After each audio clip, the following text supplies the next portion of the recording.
Mo na mga igsoon nga ang ebanghelyo nagahisgot kini sa amahan ug ang anak usara. Usa dili si Felipe makatuo nga sa gisulti ni Ginoong Kristo nga ang amahan anaa kaniya ug ang anak anaa sa amahan. Sa mga igsoon, bisan kita nga mga Kristohanon dugay na kaayo ang uban niabot nag 20 ka tuig kami ugma mag 20 nami ka tuig nga pagkadikon ugma among selebrasyon sa pagka 20 ka tuig. So kana nga kadugayon mga igsoon, daghan na gayud ang mga mirakulo nga among nagian. Naay mirakulo nga posible gayud mahitabo pero sa Ginoo posible gayud kay ang Ginoo tinuod gayud ang iyang mga pulong nga iyang gisulti. Busa mga igsoon nga kita usab nga Kristohanon tungod sa kadugay na nato nga mapagka Kristohanon pero wala gihapon kita mutuo o nakatuo sa mga pulong nga iyang hatag kanato ug atong nadungog labi na sa pulong nga giingon dito nga unaha pagpangita ang gingharian sa langit sa Dios ug ang iyang pagkamatarong ug ang tanang butang nga iyang ikadugang kanato. Naglisod kita sa pagtuo niini mga bisan sa atong kadugay, bisan sa atong pirmi pagkadungog sa mga pulong apan wala gyapon kita makatuo nga naay mirakulo sa atong kinabuhi. Ako i-share lang gamay mga igsuod ang giingon dito nga unaha pagpangita ang gingharian sa langit ug ang tanang butang iyang ikadugang. So niaging bulan nangadto mig bukid unya gikan mi nagsimba pag human simba adto mig bukid. So pag abot na mo sa tagpako na subidahon, before may makasubida, ang akong motor nga gidala, wala na mo tuyok ang ligid. So, diri pa kami sa patag pa, diha ni kunong, di na mo tuyok ang ligid, bisa unsaon ako padagan. Wala pa may kaabot dito sa bangilid. So, kung akong gihunana, kung dito ni ungot ang ligid, so, dili man may kaatras kay di man mo tuyok ang ligid. So, balintong gid mi nya duhay ako angkas. Si Sila ug ang akong apo. Busa mao kini ang testimony ko nga sa unahon gyud nato ang gingharian sa langit ug ang iyang pagkamatarong atong pangitaon ang iyang pagkamatarong. So, hunong mi akong giayo ang ligid. Ako lang tuyok-tuyok. Pagpaandar ako, tuyok na pod.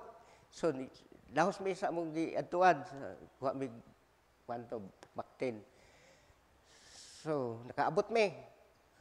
Karon sa pag-uli, bahada magayo. Sige ko break. Hantod nga.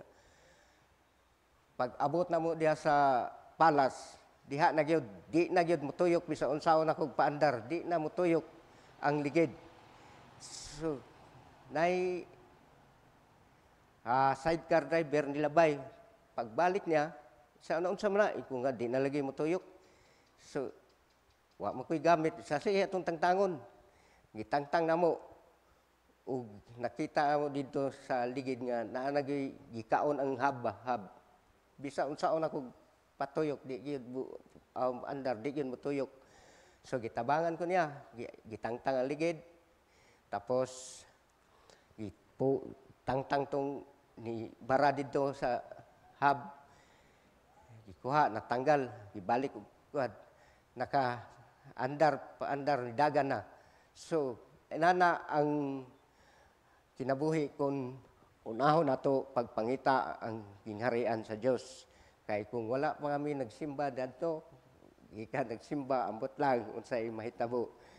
So kara usa ka mirakulo kay imposible kayo nga diha pa mi sa patag dito pag ipahunong wala mi kaabot dito sa bangilid.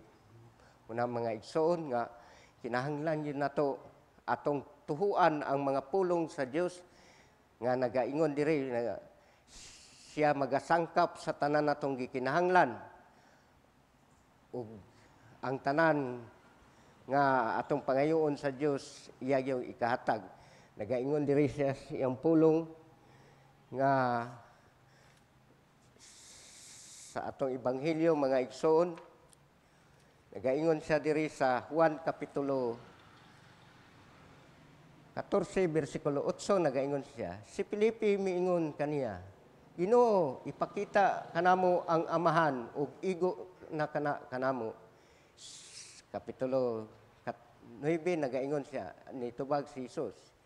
Si Jesus mitubag, dugay na akong nakig-uban kaninyong tanan, unya wala ka gihapon makaila kanako, Felipe. Ang nakakita kanako, nakakita sa amahan. Ug busa nganong moingon ka man ipakita kanamo ang amahan. Mao kini si Felipe mga igsoon wala katuo nga ang amahan ug anak mao usara.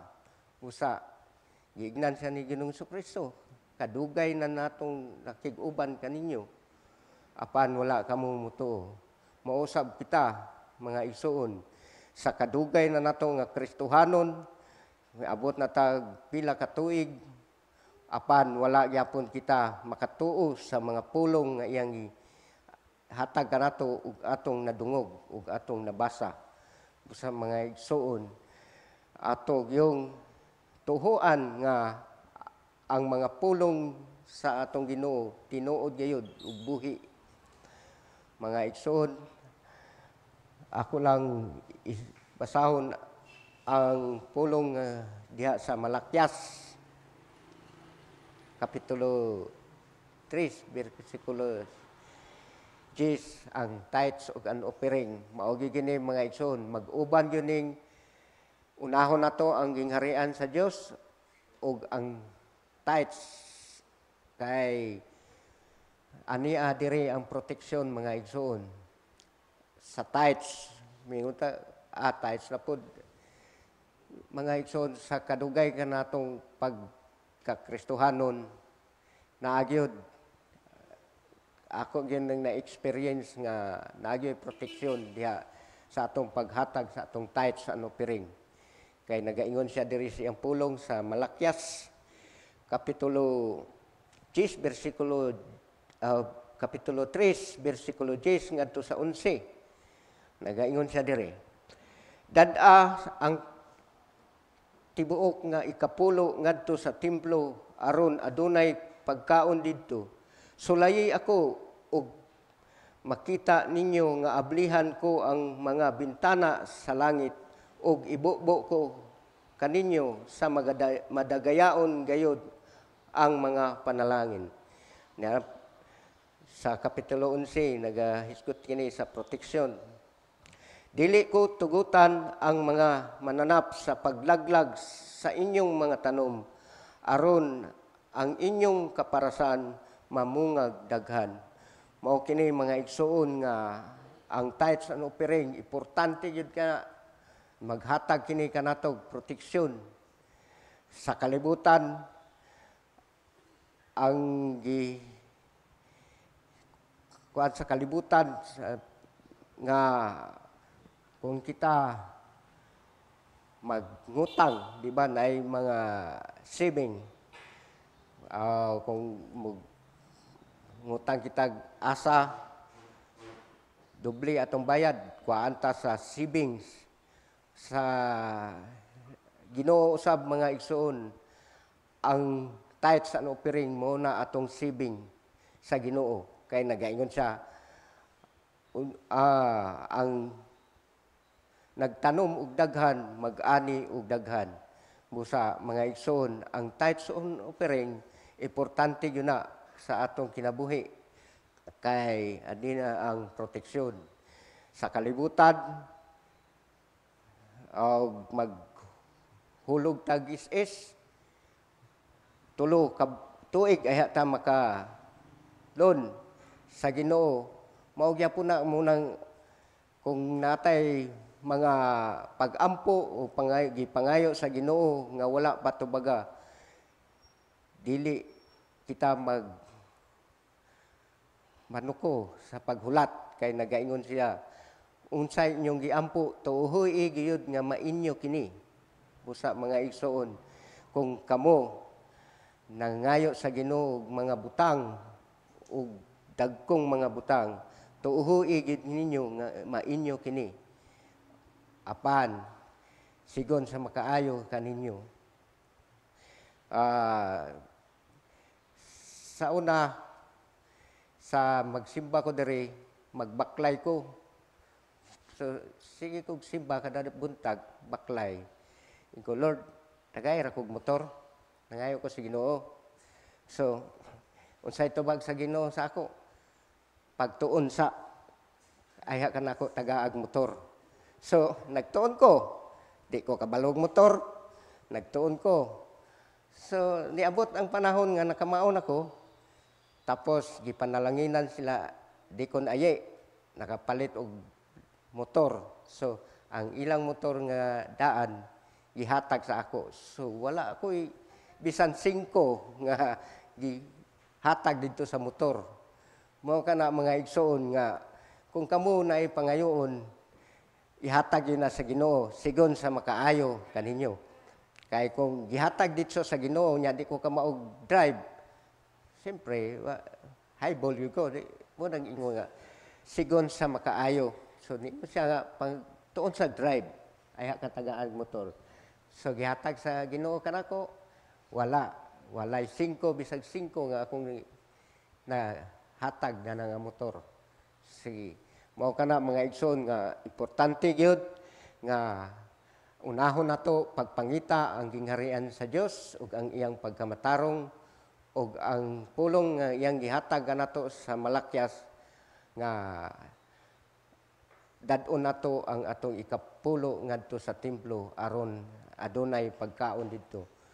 Dad-on nato mga igsoon di kay unsay ang kanon nila ni Padre Rex kung di ta manghatag. Di ba? Kita kita ang nagpakaon sa atong mga pari nga nag full time kay gamay ra gyud allowance nya kuan pas kaon. Gyud mga igsoon. Basta hinahanglan nga matinud-anon ta sa atong tithes and offering kay naa ang proteksyon sa Ginoo. Kung kamo nay giampo sa Ginoo mga butang nga wala pa ihatag, paabot lang mo kay nagaingon gid siya nga ang inyong giampo tuhoy gid ninyo nga mainyo kini. Sa akong experience nga 20 na mi katuig ugma pohon, sige lang hatag sa niabot napulo ka tuig diha pa ko nakadawat og mga butang nga imposible na kong mga dawat tungod sa muna mga igsoon nga dili ta mabalaka kung unsa man ang atong ipangayo sa Ginoo nga mga butang kay iya gyud nang ikahatag sigon sa makaayo kanato kay ang Dios dili gyud bakakon. Usa mga igsoon, kinahanglan nga ang tanang pulong nga atong nadungog atong tuhuan nga mahimo gayud kini kay walay imposible diha sa Ginoo. Ang tanan posible kung kita adunay pagtuo kaniya. Wala atong ebanghelyo palihog manindog